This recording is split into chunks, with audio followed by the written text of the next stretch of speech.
Hi everyone, welcome to my channel. और मेरा नाम है कल्पना। और जैसा कि आप सभी को पता है, मेरे चैनल का नाम है सुपर मॉम कल्पना। तो सबसे पहले तो देखो, आप मैंने ये न्यू चैनल स्टार्ट किया तो ऑफ कोर्स आप सब मुझे नहीं जानते। मैं आगे पीछे क्या कैसे, आप मेरे बारे में कुछ भी नहीं जानते। तो अगर मैं वीडियो कोई भी आपको दे रही हूँ, उससे पहले आप यही जानने सब उत्सुक तो होंगे ये जानने के लिए कि पहले ये पर्सन कौन है, आप मेरे बारे में जानना चाहेंगे। और ऑफ़ कोर्स मैं बताना भी चाहूँगी, क्योंकि जो मेरी जर्नी रही है ना, मेरे को लगता है औरों के अकॉर्डिंग बहुत डिफरेंट रही है। तो मेरा जो चैनल का नाम है वो है सुपर मॉम कल्पना। तो सबसे पहले तो ये जानना ज़रूरी है कि मैं सुपर मॉम कैसे बनी। और मतलब इतनी कम एज में, मतलब जो भी कुछ मेरे साथ हुआ है, लाइक काफ़ी सारी चीज़ें मेरे लाइफ में अप डाउन्स हुए हैं, तो वो मैं आप लोगों के साथ शेयर करूँगी, ताकि आप लोगों को ये क्लियर हो कि मैं दो दो बच्चों की सुपर मॉम कैसे बनी। और संतूर मॉम भी हूँ मैं, मुझे ऐसा लगता है कि मैं संतूर मॉम हूँ। बिकॉज़ मतलब मेरी शादी जो है कम एज में हो गई थी। तो अभी मेरी एज 24 है, उस अकॉर्डिंग मुझे लगता है कि मैं दो बच्चों की माँ हूँ। ऑफ़ कोर्स मैं संतूर माँ हूँ। तो चलो देर ना करते हुए वीडियो को स्टार्ट करते हैं। और मैं आपके साथ अपनी पूरी जर्नी शेयर करने वाली हूँ, शुरू से लेके एंड तक। तो प्लीज़ वॉच, मतलब जो भी है वीडियो को एंड तक देखिएगा, ताकि आपको मेरे जो भी डाउट्स हैं, आपको मेरे से रिलेटेड वो क्लियर हो जाएँ। एंड उसके बाद मैं आप लोगों के साथ मॉम से रिलेटेड वीडियो शेयर करूँगी। मेरा मेन कंटेंट होगा मॉम और बेबीज़ वाला। जैसे प्रेगनेंसी रिलेटेड हो सकता है, how to conceive, and pregnancy में कैसे क्या करना चाहिए, क्या खाना चाहिए, क्या मतलब मोस्टली मेरा जो कंटेंट होगा वो होगा बेबी और मॉम से रिलेटेड। ऐसा नहीं कि सिर्फ प्रेगनेंसी या आफ्टर डिलीवरी। बच्चे बड़े हो जाते हैं, जैसे मेरे बच्चे हैं, एक मेरा बेटा है 1.5 साल का जिसका नाम है संभव, और एक मेरा बेटा है 4.5 साल का जिसका नाम है सोहम। मेरे पास 2 बेबी बॉय हैं। तो मैं कैसे मैनेज करती हूँ अकेले घर में, किस टाइम पे क्या करना है, मतलब मैं आपको पूरा बताऊँगी कि बच्चों के साथ आप लोग कैसे सर्वाइव करना है, कैसे बच्चों को मैनेज करना है, सारी घर की चीज़ें, वर्क भी। जो लोग मुझे पहले से जानते हैं उनको पता होगा कि मैं वर्क भी करती हूँ। तो चलो देर ना करते हुए वीडियो को स्टार्ट करते हैं। हाँ, तो बात कुछ ऐसे स्टार्ट होती है। मैं आई थिंक मेरा ग्रेजुएशन का फर्स्ट ईयर था। तो मैं यहाँ से ग्रेजुएशन कर रही थी, केयू यूनिवर्सिटी से, ओपन से कर रही थी।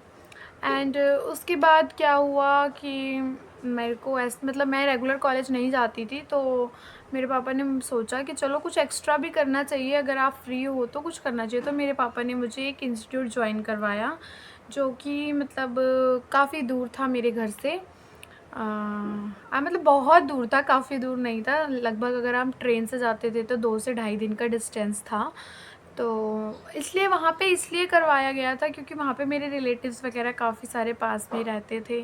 और कुछ ये था कि चलो शायद बच्चा बाहर जाएगा तो माइंड में फ़ोकस होगा कि हाँ, मेरे माँ-बाप ने मुझे बाहर भेजा है, तो कुछ बनना है, कुछ करना है। इस उससे मेरे पापा ने मुझे बाहर एडमिशन करवा दिया, और साथ में मेरी ग्रेजुएशन चल रही थी। तो होता क्या है कि आफ्टर 6 मंथ, मतलब 6 मंथ से पहले पहले मेरी मम्मी, पापा नहीं मम्मी, मुझे फ़ोन करती हैं और बोलती हैं फ़ोटो सेंड कर, फ़ोटो सेंड कर। मैंने कहा फ़ोटो सेंड कर। मैंने भेज दी अपनी फ़ोटोज़। मैंने कहा शायद मम्मी को देखने का मन कर रहा होगा, मम्मी को बड़ा प्यार आ रहा है मेरे ऊपर। तो फिर मम्मी बोलती है कि नहीं, अपनी फ़ोटो सेंड कर सूट में। तो सूट में तो मुझे थोड़ा-सा डाउट होने लग गया, बट मुझे फिर भी मतलब मुझे इतना सा भी नहीं था कि हाँ भाई कुछ हो सकता है। देन दशहरे वाला दिन था, और मेरे मम्मी-पापा ने, मेरे जो इन-लॉज़ हैं, उन्होंने मेरे मम्मी, मतलब आप सबको मैं बता दूँ, मेरे पापा वैसे गवर्नमेंट जॉब करते थे, अभी रिटायर हो चुके हैं। और वैसे मेरे पापा प्रोफ़ेशनल प्रोफ़ेशनल नहीं, पर पार्ट टाइम में कह सकते हैं कि पंडित भी हैं। तो पंडित वाले जो भी होते हैं, पूजा पाठ, ग्रह गोचर, और मतलब जितना भी कर्म कांड वाले काम होते हैं, लाइक शादी ब्याह वगैरह, सब कुछ करवाते हैं मेरे पापा। तो होता क्या है कि मेरे पापा को मेरी मम्मी बोलती है, सॉरी, मेरे इन-लॉज़ बोलते हैं कि पंडित जी, हमारा एक लड़का है, ऐसे ऐसे उसकी एज है, ऐसे ऐसे, मतलब जो भी बायोडाटा होता है वो मेरे पापा को बता देते हैं।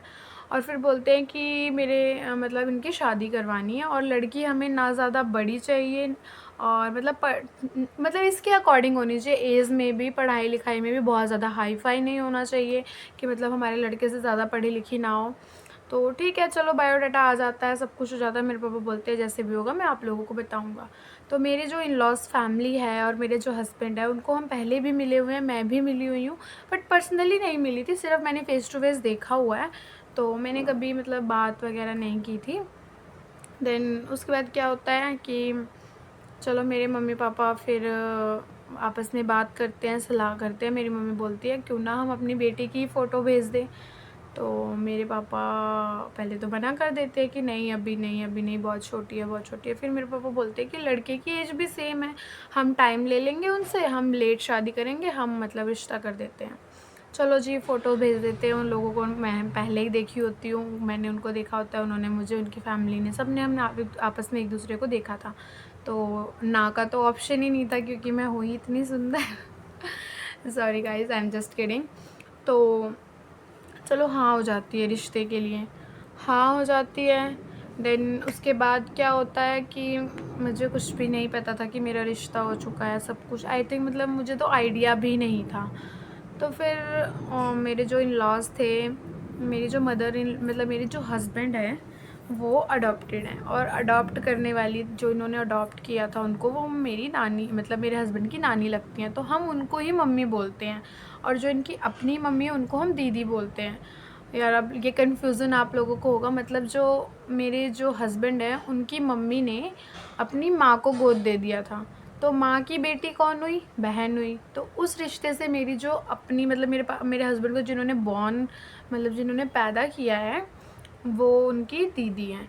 तो उन्होंने मतलब मेरी जो मदर इन लॉ थे उनको हार्ट अटैक आया था एंड उसके बाद मेरे जो हस्बैंड थे वो बहुत ज़्यादा परेशान हो गए थे, बहुत ज़्यादा दुखी हो गए थे। तो उन्होंने ये बोला मम्मी को कि अगर मम्मी को कभी कुछ हो गया ना तो मैं भी सुसाइड कर लूँगा। तो मुझे जो मेरी जो मदर इन लॉ हैं मतलब जिन्होंने गोद लिया था, नानी सास मेरी, मतलब नानी सास नहीं है, वही मेरी रियल सास है, ये मेरी दीदी है, मैं इनको दीदी ही बोलती हूँ और मेरे बच्चे इनको बुआ बोलते हैं। हमारा शुरू से ही वही वाला रिश्ता चला आ रहा है और वो जो थे वो मेरी सास थी। तो क्या हुआ कि हस्बैंड ने मेरे ऐसे बोला और सब परेशान हो गए कि भाई सच में अगर मम्मी को कभी कुछ हो गया तो ये तो कुछ भी कर सकता है। और जो मेरी मदर इन लॉ थे उस टाइम आई थिंक वो 75 के थे मे बी, 75 के थे।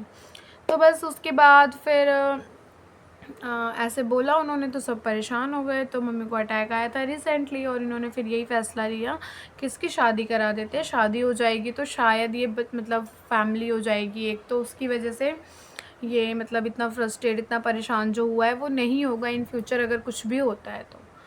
तो बस दोनों फैमिली ने आपस में बात करी, इन्होंने डेट्स निकाल ली, सब कुछ हो गया मतलब। सिर्फ़ ये था कि शादी होनी थी एंड मैं फिर हॉस्टल में थी, मुझे तो कुछ भी पता ही नहीं था मतलब क्या खिचड़ी पकी है, मुझे मतलब रत्ती भर 0% भी कुछ नहीं पता था।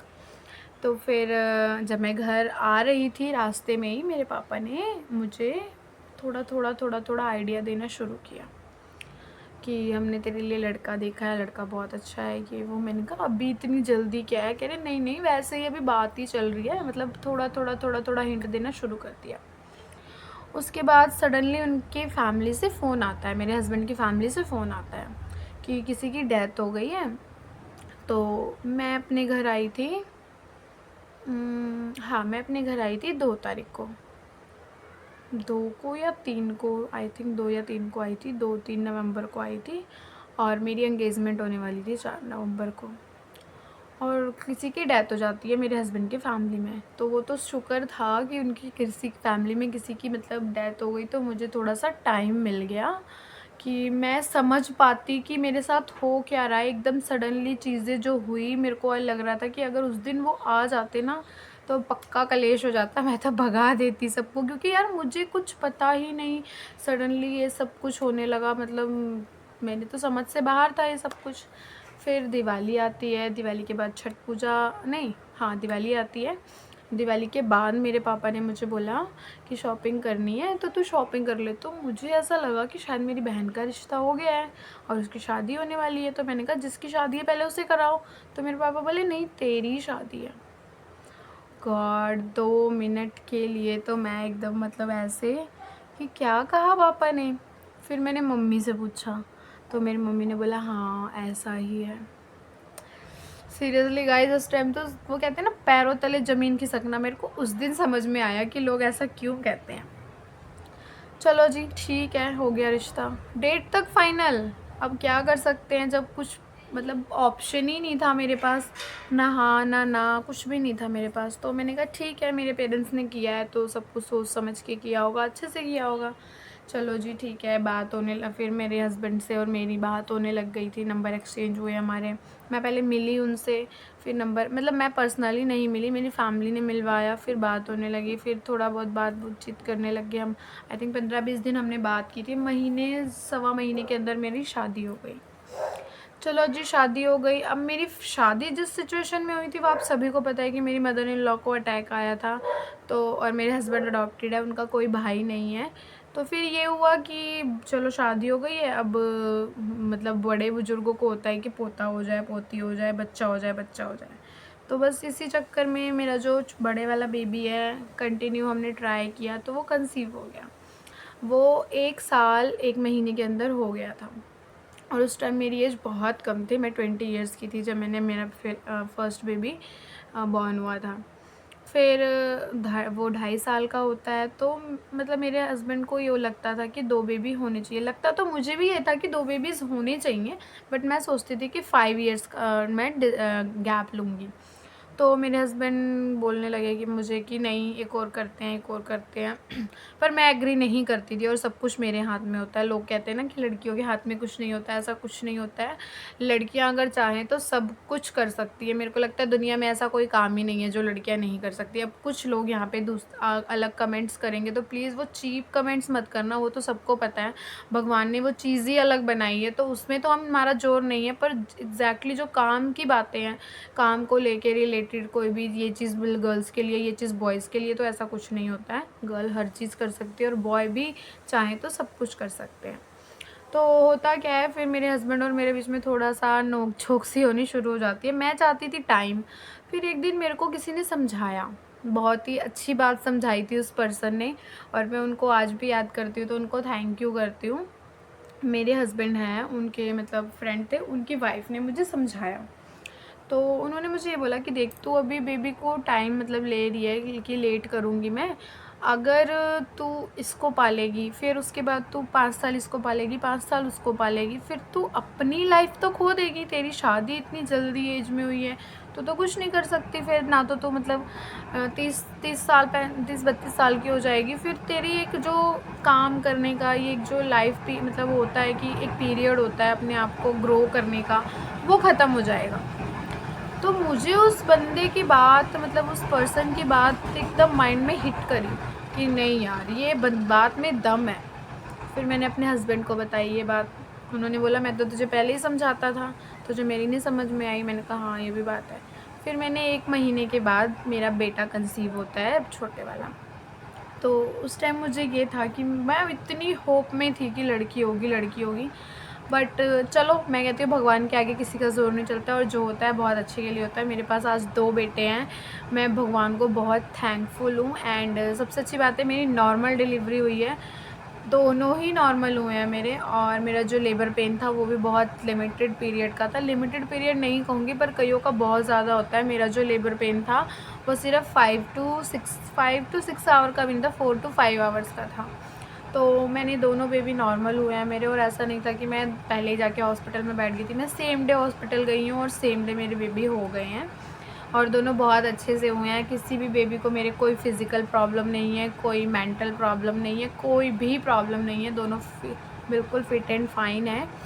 तो बस बेबीज़ हो गए मेरे, उसके बाद अब देख सकते हैं आप, मैं सुपर मॉम बन चुकी हूँ। मैं अपने आप को सुपर मॉम, देखो आप मुझे नहीं पता, लोग कहेंगे कि अपने आप को सुपर मॉम क्यों बोल रही है, बट मैं अपने आप को सुपर मॉम मानती हूँ। बिकॉज़ मैं ऐसी लड़की थी ना कि मेरे घर में मतलब मेरी फैमिली में सब मुझे ये कहते थे, तो शादी के बाद रह ही नहीं पाएगी। इतना मैं बोलती थी, मतलब मैं ना किसी की एक चूँ भी नहीं सुन सकती थी। और मैं इतनी आलसी थी कि मैं 1 गिलास पानी तक लेके नहीं पीती थी। मैं देखती थी कि कोई पर्सन जाएगा किचन में तो मैं उसको बोलूँगी मुझे पानी दे दो। मैं बहुत ज़्यादा आलसी लड़की थी, कामचोर 1 नंबर की थी। मैं खुद ही बता रही हूँ। तो मतलब मुझे ऐसा लगता था कि मुझे ऐसा लगता है कि मैंने जितना अपने आप को मतलब अपने बच्चों के लिए, अपनी फैमिली के लिए सेक्रीफाइस किया है, वो उस अकॉर्डिंग मैं अपने आप को सुपर मॉम मानती हूँ। मैं 2 बच्चों को इस टाइम पे अकेले सँभालती हूँ, पूरा घर का काम करती हूँ। बाहर भी मैं इवेंट, जैसे बताया लोगों को कि मैं इवेंट्स पे जाती हूँ, तो मैं इवेंट्स भी करती हूँ। इवेंट्स का बस मुझे ये बेनिफिट है कि वो कभी-कभी होता है, तो मैं इवेंट्स पे जाती हूँ। आई थिंक एक तरह से मैं जॉब भी करती हूँ, मतलब मेरा जॉब ये है कि मेरा रेगुलर जॉब नहीं है, कभी-कभी का है। मैं जॉब भी कर रही हूँ, मैं बच्चे भी मैनेज कर रही हूँ, मैं फैमिली भी मैनेज कर रही हूँ, मैं घर भी मैनेज कर रही हूँ, मैं अपना सोशल मीडिया भी मैनेज कर रही हूँ। तो यार ऑफ कोर्स क्यों नहीं हूँ मैं सुपर मॉम? कोई बताओ मुझे कि क्यों नहीं हूँ मैं? लोग कहते हैं एक बच्चे में हाय हाय हाय करने लग जाते हैं, ऊपर से उनके पास तो लोग भी होते हैं। यार मेरे पास कोई नहीं है, मैं अपने बच्चे, अपनी फैमिली सब देख रही हूँ, तो ऑफ कोर्स मैं मानती हूँ कि मैं सुपर मॉम हूँ। मुझे नहीं पता आप लोगों का क्या थॉट है, बट मैं अपने आप को सुपर मॉम मानती हूँ। तो ऐसी थी मेरी जर्नी। और अगर कुछ भी आप लोग पूछना चाहते हो, कोई रिलेटेड, मतलब कोई टॉपिक आप चाहते हो, कुछ भी आपको डाउट है कि बेबी से रिलेटेड, मॉम से रिलेटेड, कि आप मतलब जैसे होता है ना कि बच्चे होने के बाद बॉडी का स्ट्रक्चर जो है वो काफ़ी ज़्यादा फैल जाता है, फूल जाता है, मतलब कईयों का पेट, बॉडी सब कुछ। तो कैसे मैनेज करना है अपने आप को, कैसे फिट एंड फाइन रहना है, बच्चों की केयर कैसे करनी है, बच्चों को ज़ुकाम हो जाता है कैसे करना है, जिन बच्चों को दवाई नहीं दे सकते, वैक्सीनेशन लगता है तो क्या करना है, और नॉर्मल डिलीवरी कैसे करनी है, अगर पेन हो, मतलब पेन आता है जैसे जो लेबर पेन होता है उसको कैसे कंट्रोल करना है। कुछ भी अगर आप लोग चाहते हैं तो प्लीज़ प्लीज़ आप लोग मुझे कमेंट कर दीजिएगा, और मैं आपको A to Z चीज़ें बताऊंगी। एंड मैं अपना टाइम टेबल भी आप लोगों के साथ शेयर करने वाली हूँ एक दिन की, मैं सारी चीज़ें कैसे मैनेज करती हूँ, ऊपर नीचे जैसे भी होता है। तो please watch this video and share your family and friends, and जो भी प्रेग्नेंट है या जो कंसीव करना चाहता है, या मतलब जो न्यू मॉम है, सब कुछ जो भी मॉम से रिलेटेड, बच्चों से रिलेटेड, फैमिली से रिलेटेड कुछ भी है। इनफैक्ट अगर आपका कोई इशू है, मतलब हस्बैंड वाइफ में भी कोई छोटी छोटी बातों को लेकर नोक झोंक होती रहती है, तो प्लीज़ उसका भी मुझे कमेंट करके ज़रूर बताना, तो मैं बताऊँगी। क्योंकि मेरी और मेरे हस्बैंड की बहुत ज़्यादा होती है। मैं अपने आप को कैसे कंट्रोल करती हूँ, या मैं किस टाइम पे रिएक्ट करती हूँ, किस टाइम पे चुप रहती हूँ, सब कुछ बताने वाली हूँ। तो होपफुल आपको वीडियो पसंद आया होगा। वीडियो अच्छा लगा हो तो डू सब्सक्राइब माय चैनल और बेल आइकन को प्रेस कर लेना, ताकि आने वाला वीडियो का नोटिफिकेशन सबसे पहले आपको मिले। तो चलो मिलते हैं नेक्स्ट वीडियो में, तब तक के लिए बाय बाय। और ये सुपर मैम आपसे विदा लेती है। Love you guys.